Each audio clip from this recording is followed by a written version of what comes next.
Further remarks, the member from the 18th District, Representative Lee.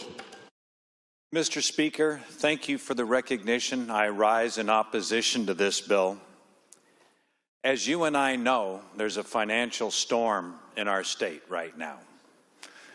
We are having a challenging time finding revenues in transportation just to cover the operations and maintenance of the Washington State Department of Transportation. A very similar storm, and perhaps an even larger storm, is happening in the state of Oregon, who is partners in this project. And that is something we should not ignore. Most importantly, Mr. Speaker, we don't know the final cost of the project. It started out when the governors of the two states reached an agreement in late 2019, and a year later, the project manager said, well, we can do this project for $3.2 billion to $4.8 billion. 2 years after that, they adjusted the cost to $5 billion to $7.5 billion. And almost 18 months ago, the project manager told a committee of bi-state legislatures, well, the cost is going up. And yet today, nearly 18 months later, we don't know what that new cost is. We just know that it's going up. The original financial plan called for $3 billion from the federal government, $1 billion from Washington, and $1 billion from Oregon, and $1.2 billion borrowed from Wall Street or other sources, paid back by tolls. About 5 months ago, that amount borrowed by tolling was quietly circulating as a need to be raised to $1.6 billion. And then about a month ago, it is now being raised to $2.5 billion, more than double the original amount. On one level, you may say, Mr. Speaker, well, if things are going up, we need to look at borrowing double.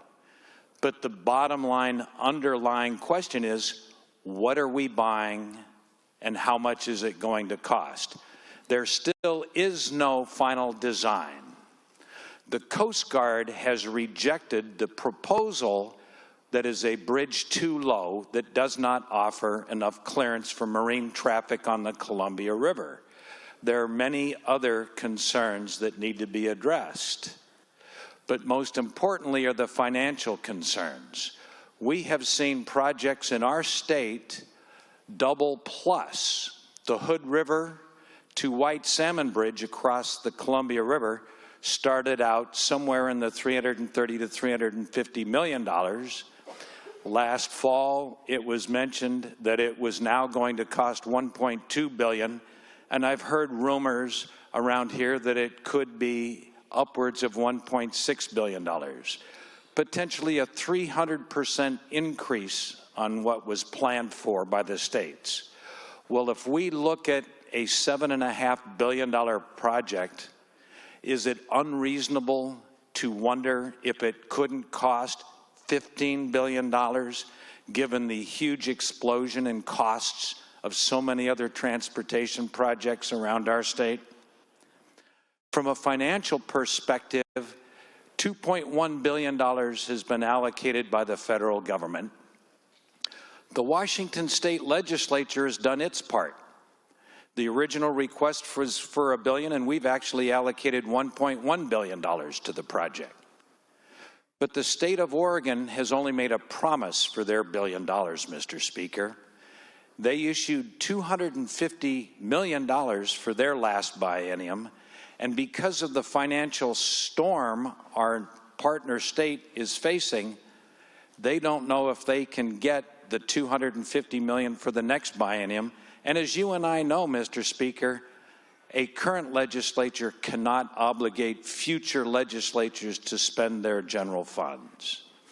So, Mr. Speaker, I think the financial prudent thing to do is to back away from this obligation until we know the cost, we know the design, we know what we are buying. Finally, I would like to bring in a bit of another nugget on this, and that is that the federal money is now in question. At a town hall recently, in fact, within this past week, the Vancouver mayor told assembled citizens that federal funding is now in doubt because of the change in administrations. Well, if the Vancouver mayor believes federal funding for this project in doubt, you and I, Mr. Speaker, should also question the financial viability of this project. So, Mr. Speaker, this is a huge amount of money we are being asked to allocate and approve on behalf of all Washington State citizens. Mr. Speaker, you and I know we have huge needs for transportation in our state. I would ask you to vote with me in voting against this bill. Further remarks? The good member from the 18th District, Representative Lee. Thank you, Mr. Speaker. The good gentleman from the 2nd mentioned the need to put rail on it. During my remarks and discussion with you, Mr. Speaker, I mentioned financial uncertainty. Just yesterday, the Portland Transit Organization, TriMet, announced financial uncertainty, saying that they may have to cut their service 15% in the next 2 years, and then 5% a year for every biennium for the foreseeable future.